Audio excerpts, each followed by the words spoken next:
Well, good morning, everybody, and welcome to our virtual coffee. I'm looking around the room and I see some people enjoying, I hope, a nice hot cup of tea or a hot cup of coffee.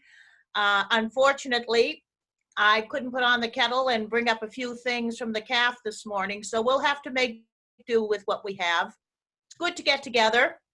It's good to get together in any venue, and I don't think any of us could ever imagine that one of our coffees would turn into this kind of Hollywood Squares or Brady Bunch Zoom coffee in a virtual gathering. But as I say, here we are.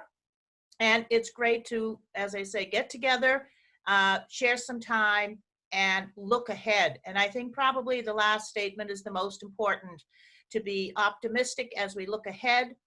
And as we think about what we've accomplished, many of you since 7th grade, others since September, it's been a great community, and the boys have done a great job in this virtual atmosphere.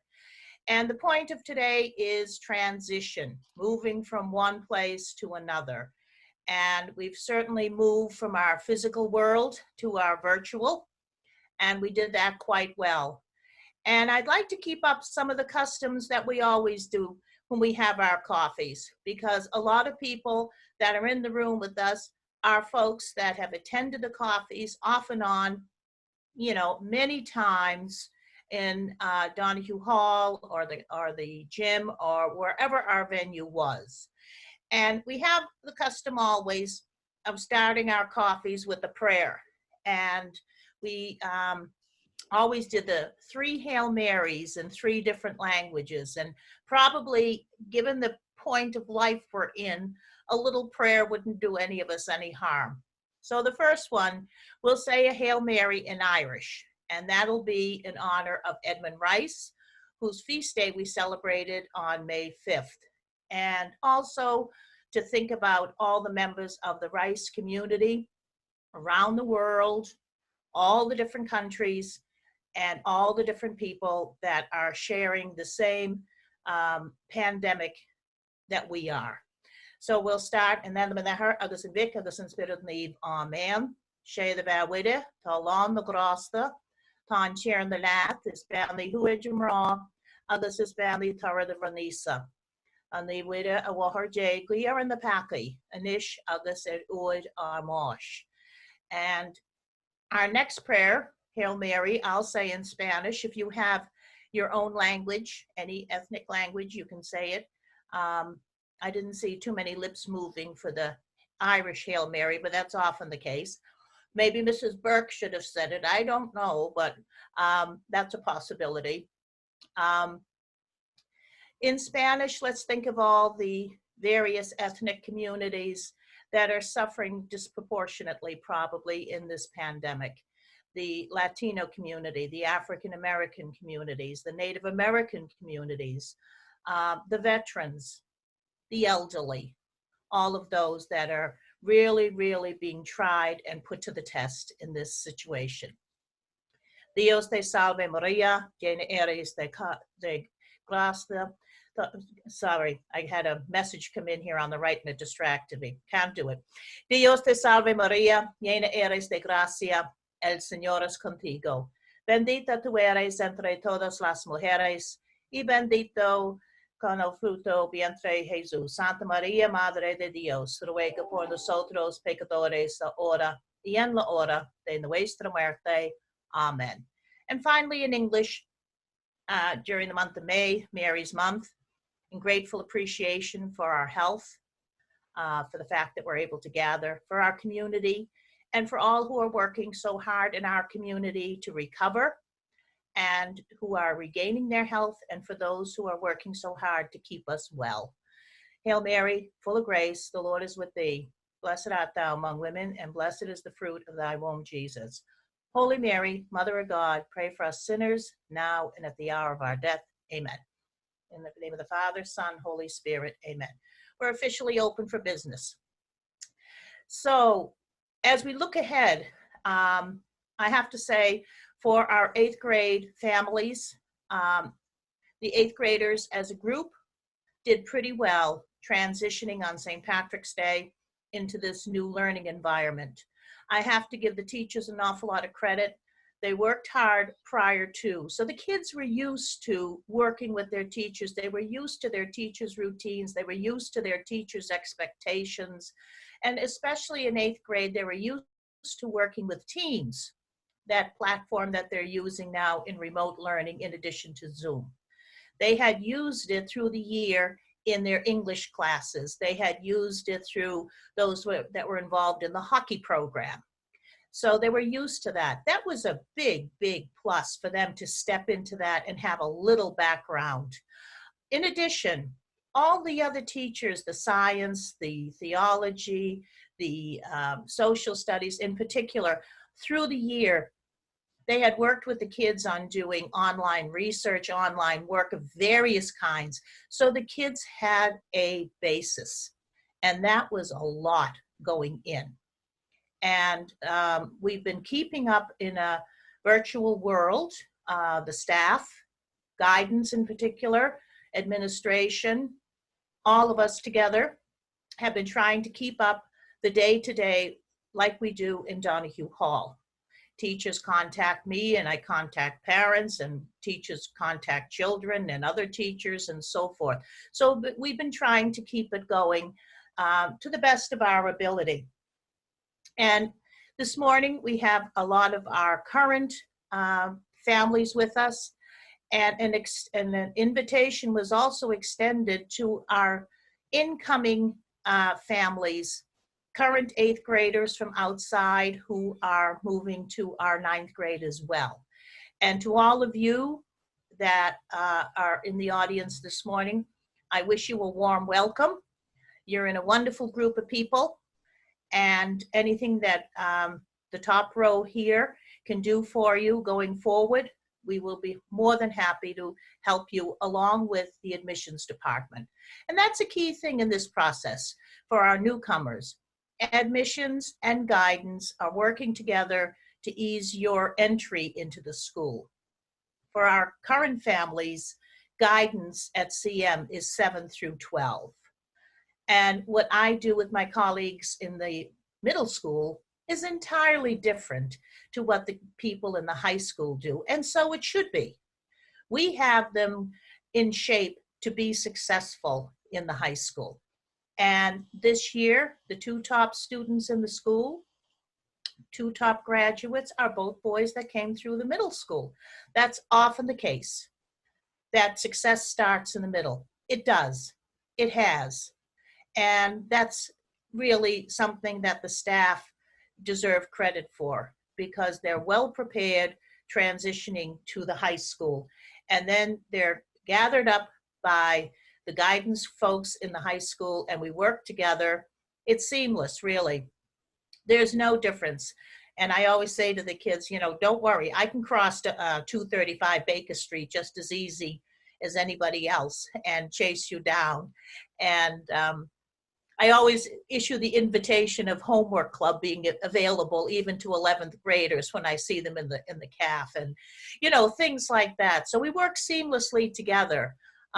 In the fall and prior to the fall, there's always a sit down with the staff where we have a transition meeting, and we try to go through every student individually and discuss their learning styles, their needs, what we think would work for them, what we think we should encourage them to do, activity-wise, sports-wise, school-wise, you name it.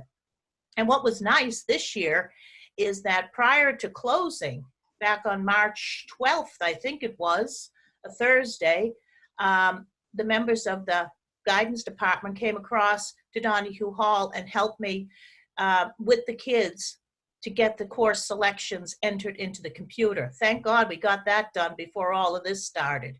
And all the kids then worked with the men and women from the high school, and they got to know them. They got, you know, face and name. And the plan was that by now they would have spent a day going over and have met personally, and, you know, there would have been more, you know, interaction personally. Didn't happen, but it'll happen in the fall.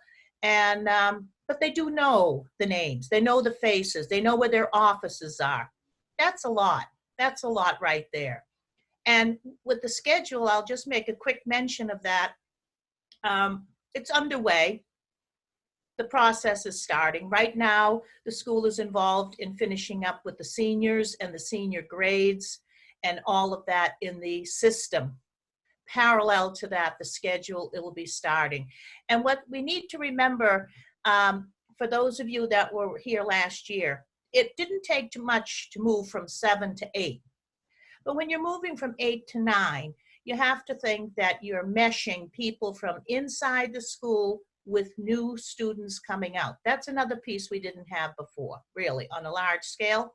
Secondly, there are more levels in classes and there are more classes to be scheduled. It's a longer process, just the way it is, but it's going on. And you will not be left out of the process. Parents have been in contact with me with individual questions. I'm working through them with my colleagues. And before you go on summer break, you'll have an idea, or you'll have information definitely as to your son's placement, the level of his classes, and all of that. Will we have the name of the teacher attached? To be perfectly honest at this point, I don't know. I really don't know. Some years we do, some years we don't. But we'll certainly have like English honors or English college prep and or, you know, geometry as opposed to this or that, or Spanish as opposed to Latin. Those course selections, that information will be shared with you.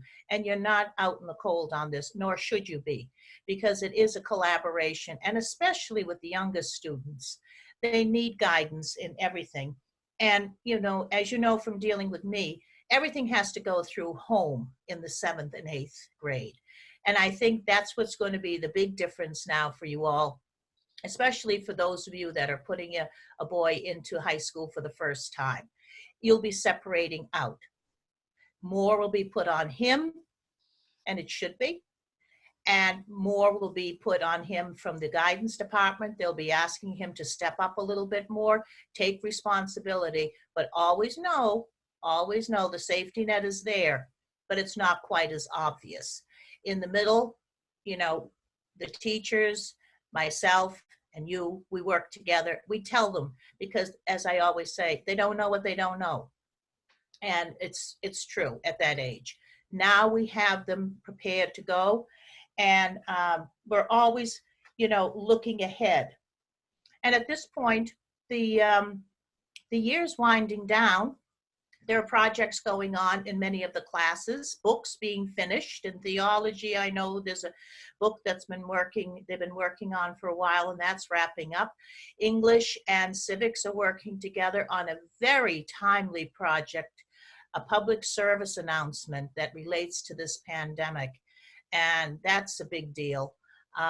Mrs. Magali and Ms. Huffnagel are working on a project which is fabulous on Boston 2040, what the city will look like, you know, in regards water level and all of those kind of things, which is pretty neat.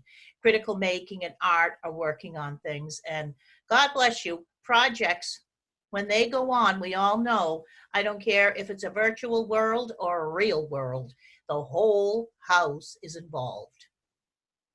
And that's it. And I'm sure you've all had a very, very good lesson in what it's like educating boys. You've been at it now in a condensed version for 2 months.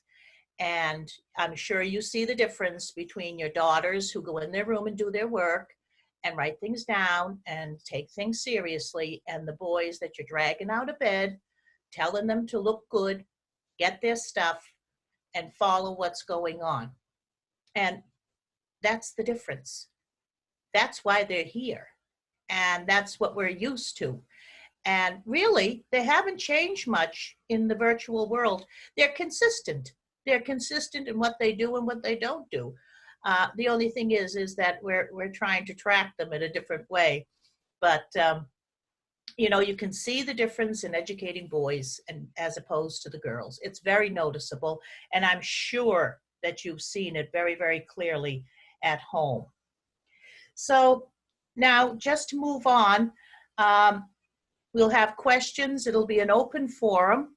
I have my colleagues with me, and we thought that it might be nice for each of them to introduce themselves and tell a bit about themselves, just so you feel more comfortable, and putting a name and a face together. And then we have some questions that have come in, and I'm glad to share those, and I'll direct those to my colleagues. And coming across the top row, my top row here at the Hollywood Squares, we have Deb Rooney, and she works in CMARC, and she does tremendous work with a lot of students on an individual basis and working with their families. We have Rachel Kaplan. We have Thomas Claiborne. Rachel and Thomas are stationed in the main guidance office in the high school. And our Assistant Director of Counseling of Families and Students is Jack O'Keefe. And God bless Jack. He's been steering the ship, and he does a great job. And when we look at 9th grade, it's such a change from 8th, because we automatically get into, as I say, the leveling of classes. Every day counts, and looking ahead to college. And I think probably I'll pass it over to Jack and let him start off with a little bio about himself and introduce his colleagues. Jack? Thanks so much, Mary. And thank you everyone for being here this morning. It's such an important kind of rite of passage to make that move from 8th grade to 9th grade. And like Mary was saying, one of the things that I think that we do really well is handle that transition. That in addition, I'm currently in my 8th year at CM. When I moved from the English department to the counseling office, Mary was my first email, I think, to say, hey, I'm moving over, and we've been working closely together ever since. For the last 2 years, I've also been teaching in the middle school, so I've gotten to know some of your sons already. And I think there's just a very strong connection between our high school program and the middle school program, where we know where the boys have been coming from, what skills they have, and how we can best support them when they cross the street. To give a little bit of a background, before joining CM, I have 2 bachelor's degrees. One is from DePaul, and one is from the University of Missouri, Kansas City. Go Kangaroos. I think I'm the first CM faculty member ever to come from UMKC. Proud of that. And then I have a master's degree from the University of Massachusetts, Boston. So in addition to working in the counseling office, I still teach 1 English class. I've been a member of the English department since I started. I'm also a coach on the varsity basketball team. And just sort of like working throughout the school, I'm our school's NCAA liaison. My big focus is curriculum and scheduling. So if you have a question, we'll talk a little bit about levels and an overall 4-year plan later. Also in my role, I do a lot of the external outreach, setting up events like this and working with some of our college reps to make sure that we really develop a plan for each boy. Next year, if your son's last name falls between Gaffney and Leo, you're going to be with me. I'm in the middle of the alphabet. So looking forward to working together. And as we go through the presentation today, afterwards, if you have a question, you can email your son's future counselor just as an introduction. You can email Ms. Concannon. Over the summer, as we have those questions that pop up, we often bounce those off of each other, that we don't. It's not like Mary washes her hands and says, well, they've crossed the street now. As we're trying to figure out the best fit for everyone, we work closely together. So it's definitely fine if you want to email both of us on the same email. And with that said, I'll turn it over to Rachel Kaplan to do a little introduction of herself. Hi, everyone. Thanks for joining us. So my name is Rachel Kaplan. I am from Brookline originally, so I'm local. I went to Brookline High School. I joined CM last year, so I'm finishing out my 2nd year this year. But before I came to CM, I went to Boston College, where I got a bachelor's in history.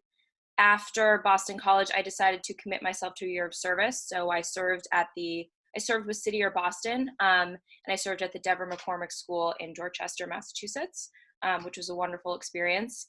After that, I worked in Wellesley, in the Wellesley Public Schools for 3 years in special education. And it was there where I realized my passion for counseling. So I went on to pursue my degree in counseling psychology at Boston University. And upon graduation, I joined the CM family. I haven't looked back. So I'll be entering my third year next year at CM, which I'm very excited about. In addition to being a counselor here at CM, I also teach a positive psychology elective to sophomores. And I also lead our Sophomore BeyondYum program. I'll turn it over to Thomas. Good morning, everyone. How are you? I'm Thomas Claiborne.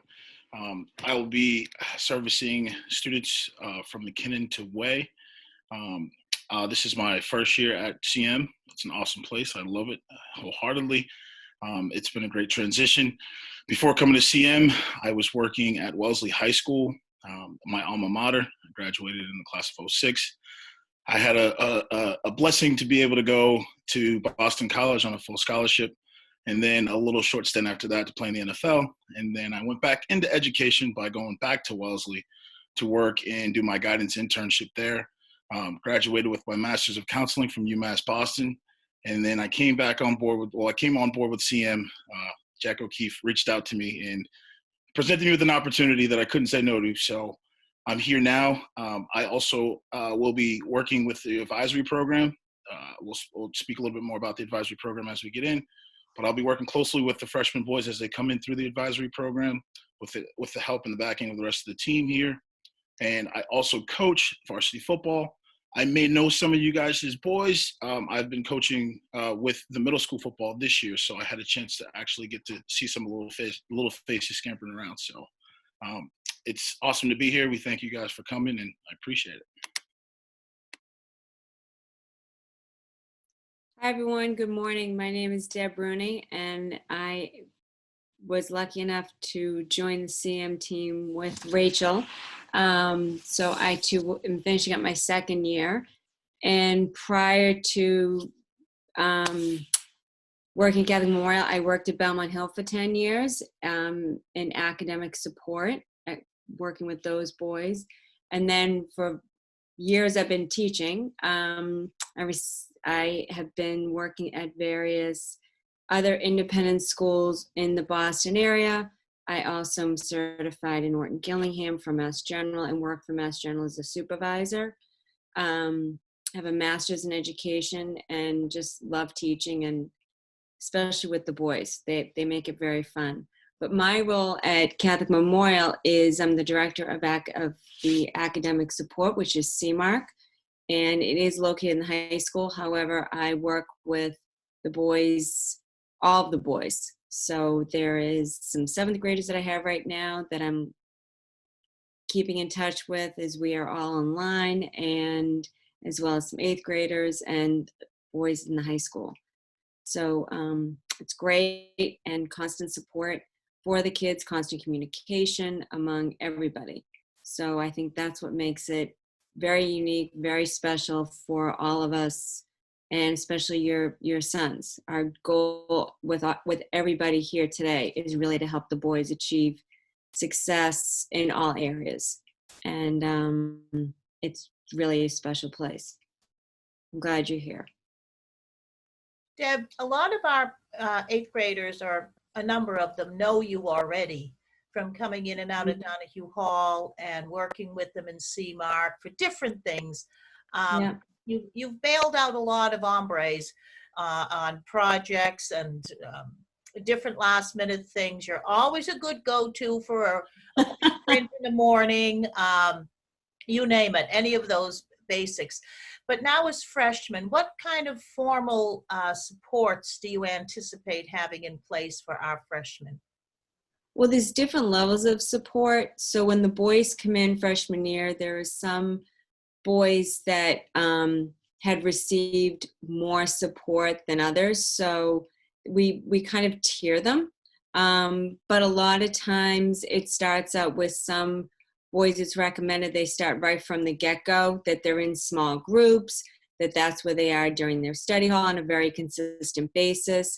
And at the end of the quarter, it's reevaluated as to, are they all set? Did they get the skills that they need? The goal is always for them to own those skills and then apply them to their other classes, and they're good to go. Not that the door is closed and that's it. The door is always open, and constant communication with myself and their guidance counselors and their teachers to make sure that everybody's on track as they go into the next quarter. Other boys who just need more of, executive functioning. Let's get some study skills as it applies now that they've made the jump into the high school, because the study skills that they gained in the middle school, they still need, but in a different way for what they're going to face. The other thing that I notice a lot too is the commitment of athletics or the commitment of activities changes once they hit high school. And so their days are longer, the expectations are different. So there are boys that are recommended saying, you know what, they're playing this sport, this is what they really love to do, and they get on my schedule as well. Not every day, but there is that constant just making sure if they need academic support in a certain subject, that's addressed. If they need executive functioning skills, study skills, organizationals, all of those things are really important. And our goal is to really meet the boys where they are and give them the tools and get them off and running. Well, that's good to know for parents. Now, you might want to just make a note about Deb Rooney. A lot of your boys, they're independent enough. They're able to do, function quite well and manage their schedule, manage their work. They will have a study period in the fall in 9th grade. But, what's good to know is that you have a backup and that Miss Rooney is available. Now, to contact her in the fall, I would go directly to Deb Rooney, and I'd also CC your guidance counselor at the same time so that they both know what's going on. Because a good point that you need to remember is you're used to working with me for a year or 2 years, and you're going to be working with these folks a lot longer. You're working with the same person from grades 9 through 12. So it's a good way to get started on the right foot. Let everyone know what's going on, and that's important. Now, today for the middle schoolers, we have our advisory period that'll be coming up later, and it's a different setup. In the high school, there's an advisory program as well. It functions beautifully, and maybe Thomas, you could talk a little bit about that, and maybe I think too, like in general, the freshman overnight, the orientation that goes on and things that you're involved with at that level. I'll throw you that ball, Tom. Absolutely. Yeah, so as Mary was speaking about our freshman overnight, it's an engaging program. Well, when we first welcome our boys to CM as freshmen coming in, they're paired up with some senior leaders, some senior service leaders, and they're able to just introduce themselves, get used to the facilities, get used to the programs, kind of find out their way around, taking the lay of the land, with a lot of support of the senior leaders and through campus ministry. It's a great program. The boys get a chance to leap away from parents. They get their first sense of independence by themselves and exploring this new world. So that's a little bit about our freshman overnight and orientation, and then our advisory program. As Mary said, it's a well-oiled machine, and what we do in our advisory program is we tend to build relationships, and we do that by pairing each of our students with the faculty advisor. They'll also be within a small group, no more than about 10 guys within that small advisory group. And while in that advisory group, we're focusing on building relationships. It gives the boys an access point, someone also within the faculty that they can go to and share, whether it may be a minor issue, whether it may be a major issue. And through that sharing, we work closely, the counseling team, we work closely with our faculty advisors, and we just collect data. We also are there to hear any concerns, anything that may be alarming, whether, like I said, minor or major. And we build that relationship. We really give the boys a chance to have someone else in the building that they have a level of comfort with. And that's important for the boys. We may not all the time see things in the counseling office that faculty advisors will see out in the classroom, that they will see out in the hallways. So it's a leveled support that, we work closely with the advisors and also the counseling team together and we collaborate on ideas. How can we effectively handle some of the issues that we're dealing with? How do we move forward? How do we, process some of these things? And we also provide lesson plans. So each week within the cycle, they will meet once a week within a cycle with their faculty advisor. We provide lesson plans. They will be group building lesson plans. There'll be team building lesson plans. We also speak about just getting used to high school. What is it like being in high school? So that's a little bit about our advisory program. And as I said, if you feel the need to email any one of us to ask about the advisory program and how it functions a little bit deeper in depth, be sure to reach out. And, a great thing about the advisory program, Tom, is that because I saw it in action across the street this year, I was assigned a couple of classroom and CAF studies over the course of the year. And so I saw boys going out to meet their advisors. And a lot of the kids that were in the middle school and now are, high school kids, they were saying they liked it because it gave them a chance just to kind of take a time out, connect with someone. And also in their advisory group, which are small, it gives them a chance to meet kids from other places too. The big deal now in 9th grade, and it's so many of you have said it to me, you want him being your son, to advocate for himself, to step up and take responsibility and all of those things. And this is another, support for him in that process, because it does take them time. Some of them, they'll be great in 9th grade. Some of them need a lot of support in 9th grade. Some of them will need a lot of support in 10th grade. That's for a lot of boys, that's when the lights go on in sophomore year. You can see a flicker and you say, oh my God, when did this happen? And, they're all so different, but you have to give them the chance, and the advisory program really is a good support. And there again, the advisors report back directly to the guidance department and work with them. So it's a doubling up there. So if you have a boy that might be having an issue with time management or something, having another teacher to connect with is a good thing. And then the guidance people can kind of follow up on that.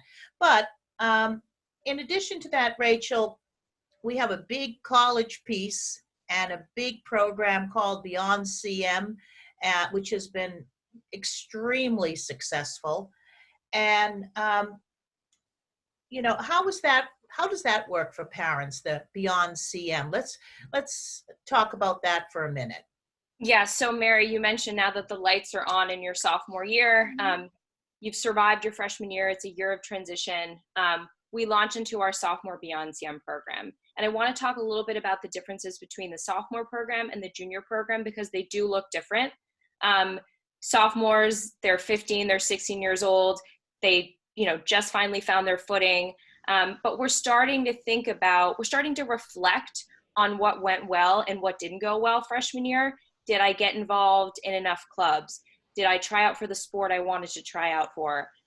I'm in CP classes, but I really want to challenge myself and take some honors classes. So we start by reflecting on what went well freshman year, and then we start to goal set for the future. And not just the future at CM, but the future beyond CM.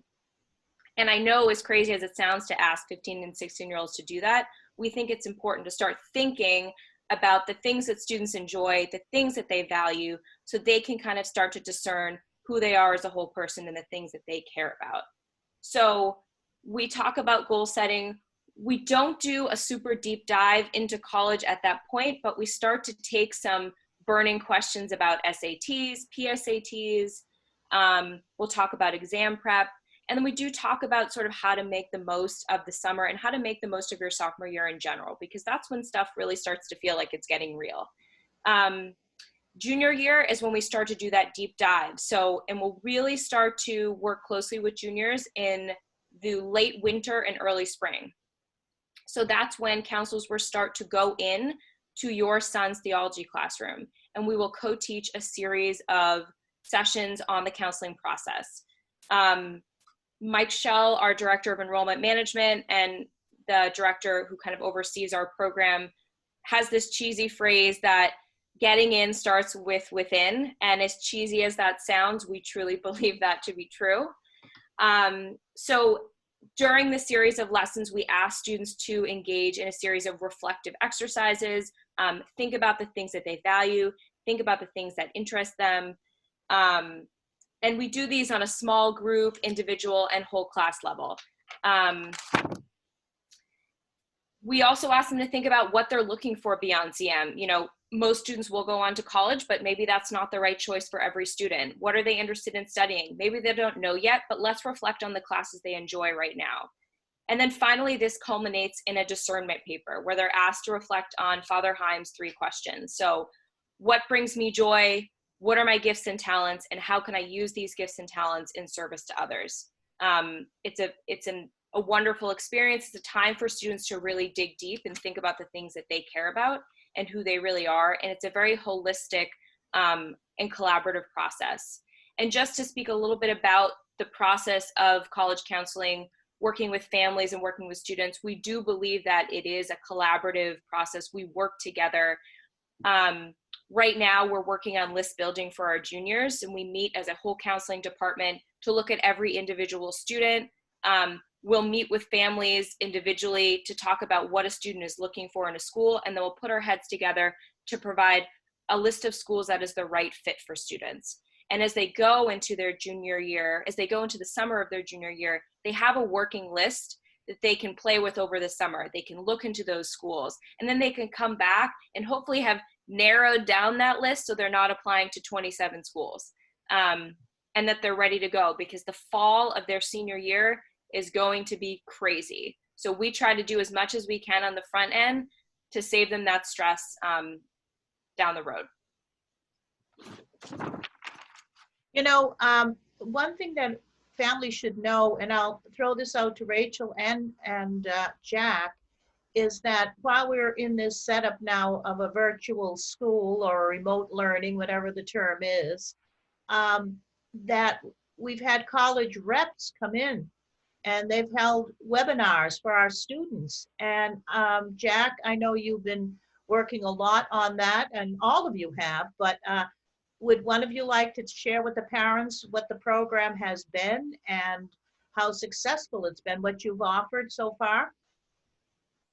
Yeah, I can definitely speak to that a little bit. Yeah. We, so as Rachel was saying, one of the key value adds that I think that the program at Catholic Memorial has compared to some other places that you might look around at is we really try to build those individual relationships between the student and the admissions rep. So that way it's not some person in an ivory tower making decisions about people's futures blindly, but it's really who's the person who's going to read your application essay, who's the person who's going to look at your application and make a decision on a whole about admission, and trying to, slim it down so it's a one-on-one.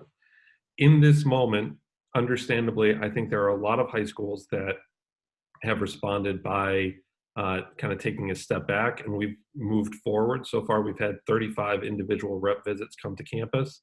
And in this moment, typically we do it in the little conference room in the counseling office where there might be 4 or 5 students sitting around a table with a rep. Now we're just doing that on Zoom. So we've had some sessions where it's a student and an admissions rep in a one-on-one session where they really just have a deep dive about what that student is interested and how the school might be a fit for him. We've also, UMass Amherst was on virtual Baker Street yesterday. We had 15 guys in the room, and it was a really wide presentation about all the things that the UMass system has to offer. So we're still moving forward with the things that we've always done. And as Rachel was saying, through the Beyond CM program, a lot of that is building a holistic understanding of the boy as himself, who am I and what drives me. And so that way he's engaging in that process when he's speaking with these representatives. So it's not, this is what my SAT score is and this is what my GPA is, I'm a match, I should probably apply to your school, but more, how are my personal, the things I care most about aligned with the mission of this school or the purpose of this school or the program of this school, and we can all prioritize different things.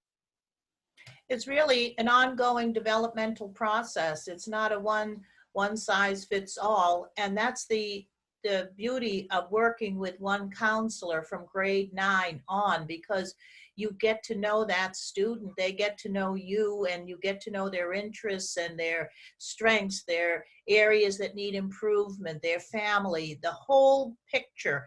And that's very, very important. So you have the academic and the social and the emotional and all of that, the athletic, the outside interests, and it's the whole picture. And Rachel, also maybe just a quick word to the parents as to the sequencing of standardized testing that's offered in the high school.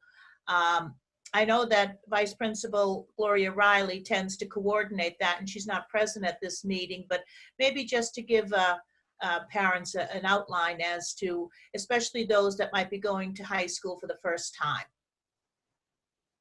Yeah, so students will take the PSAT, their 9th, 10th, and 11th grade in the fall.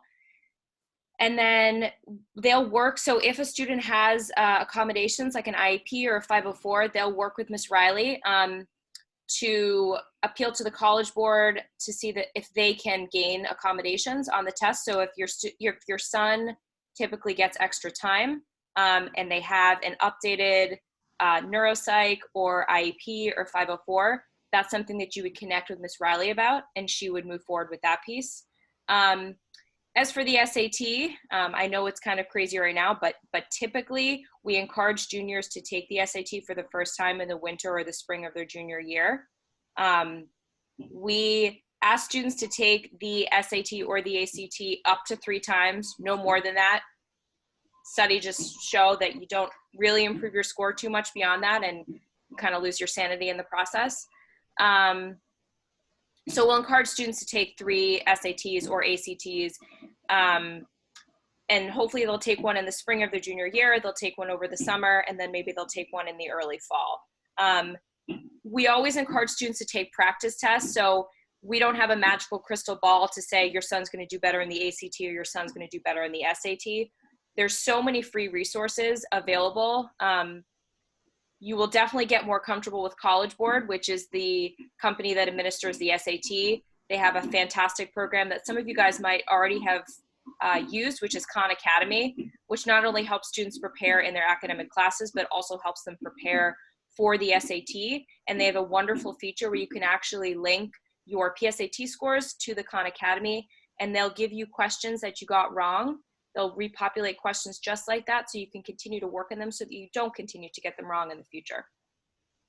Hopefully that answers the question. No, that's good, because, you know, it's good just to have kind of a broad view of what to expect coming up in the fall. And, you know, parents can make a note of what you're saying here and, you know, just start thinking themselves, because once school starts with the orientation and moving forward, and especially after a hiatus like this, you know, it's good to have the information.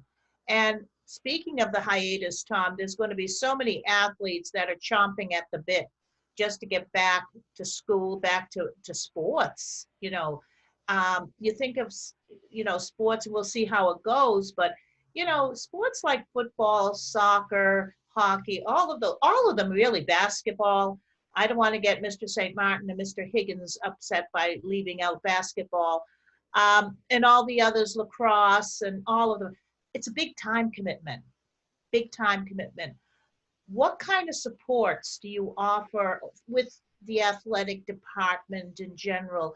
What do you do for, you know, student athletes? Because a lot of times those boys won't admit that they need help, that they need some help with their time management or getting the work done after a long day and practice and the whole bit.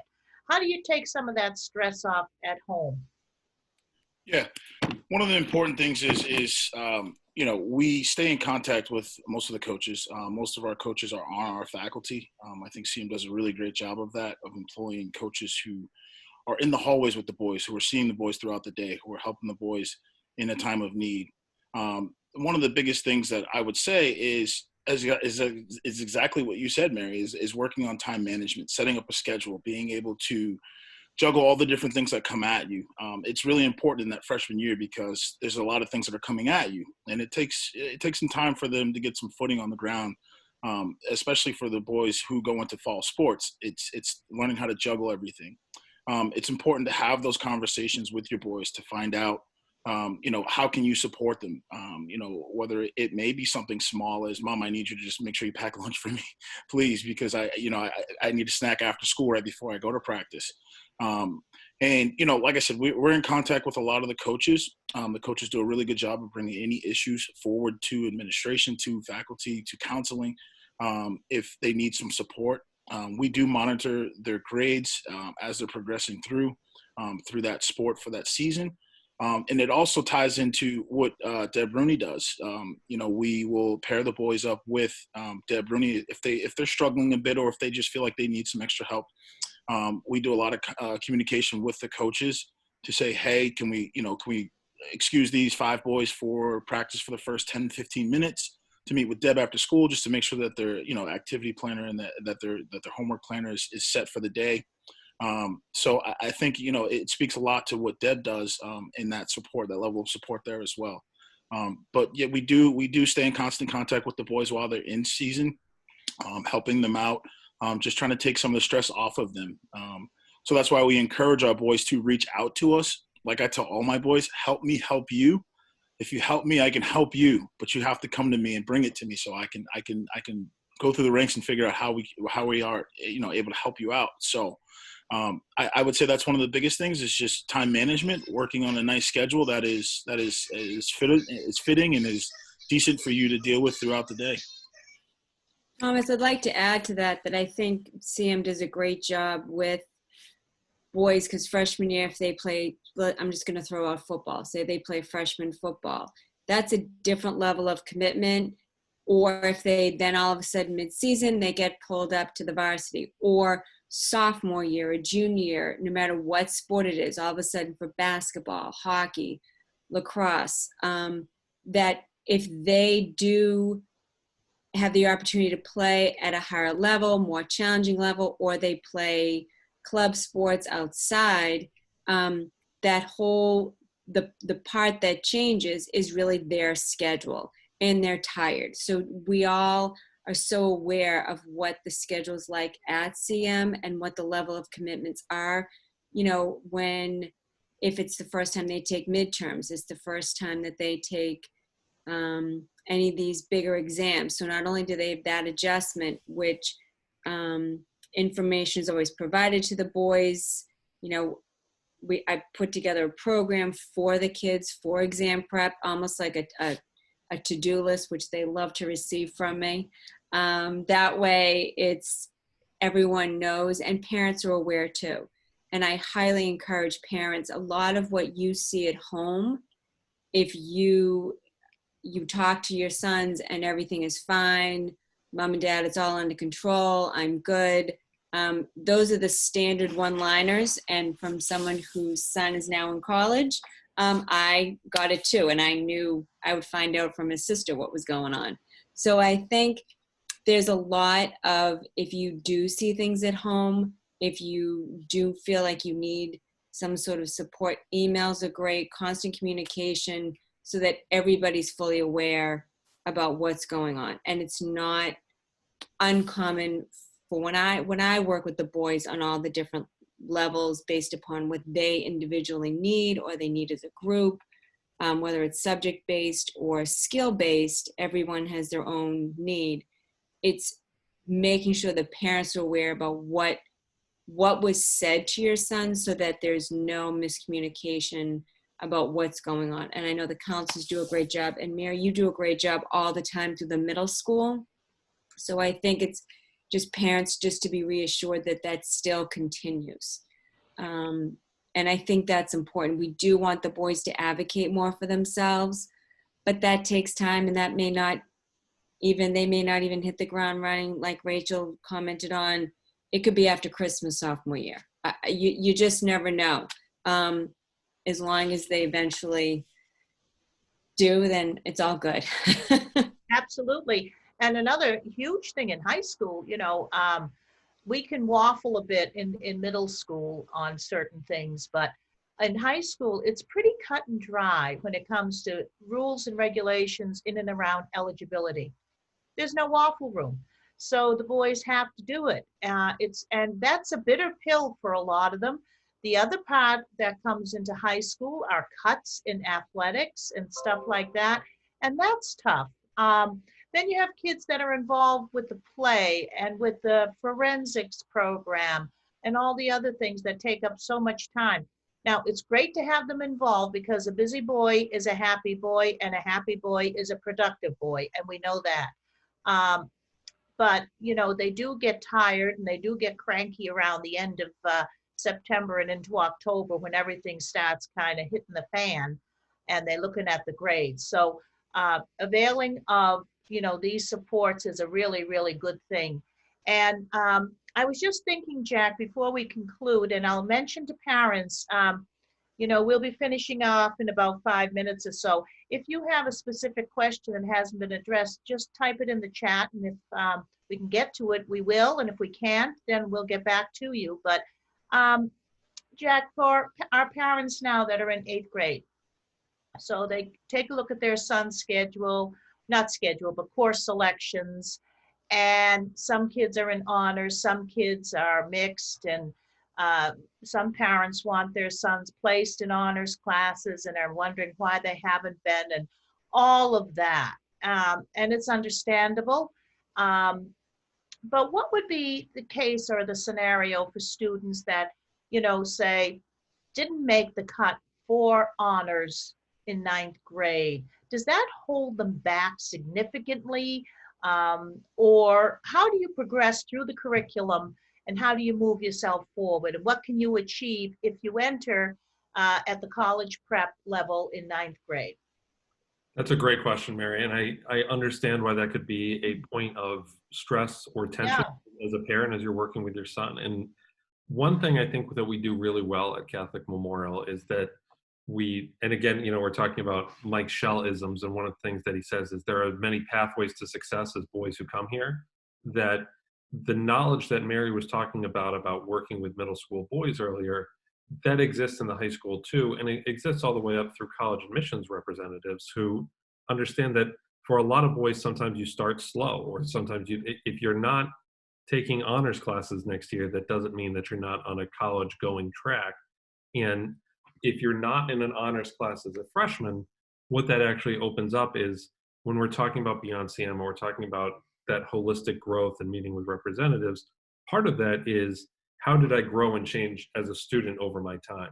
And that narrative arc that can exist if you don't start in honors English as a freshman, but by the time you're a sophomore or junior, you've been moved up, and then maybe you take an AP as a senior. That level of growth really speaks to what we see a lot of students engage in, and a lot of admissions representatives see that too. So one thing that I think is a real strength of ours is the fact that it's a small community. We get to know each other. We get to know the story from 7th grade on or 9th grade on, whenever your son enters, and we really start to build that plan for them. Our curriculum is incredibly structured as a freshman. Your son is going to be taking 7 classes. They're going to be really the standard English, theology. By the time he's a senior, the only 2 required classes he has to take are English and theology. And so beyond even the honors classes, as we look at building that narrative of who your son is and what drives him academically, we look at what electives is he starting to focus on. Are we adding more history while moving away from science, or are we adding more science and moving away from history, depending on what your son's goals are? And that's one of the reasons that that 4-year relationship with the counselor is so valuable, is we start to build that relationship as a freshman, we find those pathways for growth, and then by the time your son is a junior or senior, we're building classes into a schedule that really demonstrate the areas of interest that he has. Thank you, Jack. I think that for kids too, sometimes it's hard when they go into 9th grade because they're so used to being with their buddies in a smaller environment in Donahue Hall. And this is where they kind of break apart and they go their separate ways. Some kids will go on one path and their close friends will be on another path. And the fact is, there's no path that's better than the other. It's just meeting them where they are now and moving them forward. And I'd instill that in them, that wherever you're at now, this is where you're at now, but you're moving forward. You're not locked in place. And if Johnny or Tommy is going into this class and you're going into this one, this is where you need to be now. And if you want to move forward, this is what you need to do to move forward. And I think that's an important message, that we're all equal partners in the story, and that there's no one class or placement that's any better than any other one. And it's a matter of meeting you where you are right now and moving yourself forward. And it's up to you to get off your duff and get going. But they'll notice that it's more pronounced, I think, in the high school when they start in September and see. I have a lot of kids, I'll run into them and they'll say, none of my friends are in my class. I don't know anybody. And that's the way it is. That's the way it is. And that's the way it should be, because they're moving into a new environment and into a more competitive world, because they're growing up, and that's just the way it is. And I just want to take a couple of minutes here where I think we're approaching the end of our program, and I do hope that you got something out of it, that you found it worthwhile today.